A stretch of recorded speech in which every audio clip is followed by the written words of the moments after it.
John Greene, FL Sales, Cleveland, Ohio. Thanks for your help with this. What should a banker be wary of or be knowledgeable in before they start lending into a foundry business?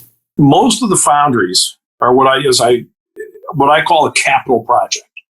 When you look at a sand system, which has a muller and sand cooling and belts and elevators and conveyors and so forth, it's let's use the word a hodgepodge. They can be vertical, they can be horizontal, but we see a lot of vertical sand systems that'll go up 5, 6, 7 floors.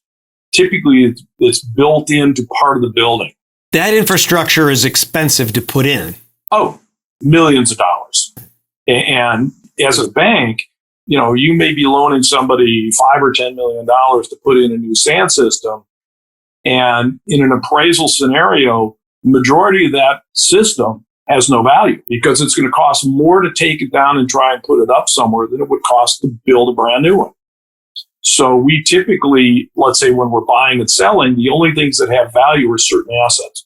Usually it's the muller, a sand cooler, a few conveyors. Typically the elevators and the belt conveyors have no residual value whatsoever. But they cost money and they need to be lent against. So if I'm advising a banker and in the term of art, their normal advance rate is 60%, 70% of the auction value, that appraisal really should reflect that some of that equipment, even though it's brand new when they're making this loan, may not have any real residual value at the end, should something go wrong in the business plan. And typically, the first question I ask the bank is, what value are you looking for? And give them a very brief explanation of capital projects. Are they looking at a forced liquidation value, an orderly liquidation value, a fair market, or a fair market in place? And each bank has its own formula that they use. And as an appraiser, we're dictated to by the bank of which values we provide to them.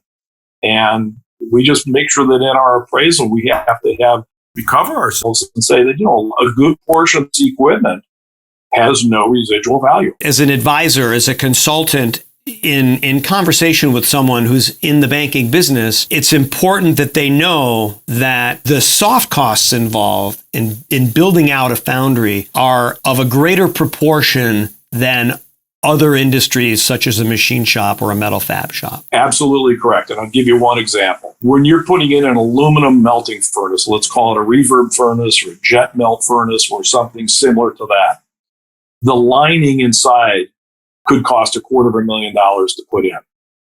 You take that furnace and try to take it out and resell it, you'd have to replace the lining. Zero. It's worth zero. Zero. Exactly Yeah. correct. The only residual value that furnace has are controls, if they're updated burners, and maybe some components, especially when you get into the larger melting furnaces. Like we just did an appraisal. It had a 50,000 pound capacity aluminum reverb melting furnace.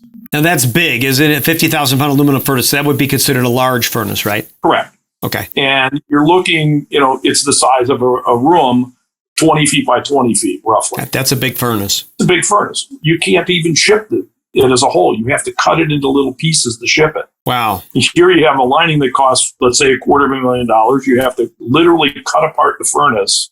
You're better off buying a new one.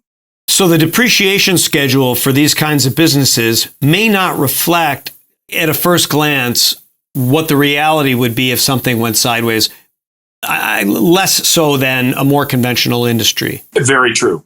And a lot of that is dictated by the appraisal that you're doing and the time frame. You've done appraisals before. Typically a bank will say, we want a 3 to 6 month liquidation scenario or a 6 to 9 month. Also in our industry, it's a lot smaller than the machine tool industry. There are roughly, and I'm guessing at this, about 1,100 foundries in the United States. It's not as active. It takes longer to sell equipment. As a dealer, we have to sit on it for longer. As an appraiser, if somebody says I have to sell it in 6 months, or that's the scenario that they're using, the time frame, it may be unsaleable. Or for example, we just did an appraisal. They had 15 of the same exact machine. We sell 2 to 3 a year. and they're asking us for a 9-month valuation on it, you're not going to sell most of them. Yeah. And it takes an expert. Blackbird's connected. John Greene's the Foundry guy. John, thanks for your time this morning. You're welcome, David. Thank you.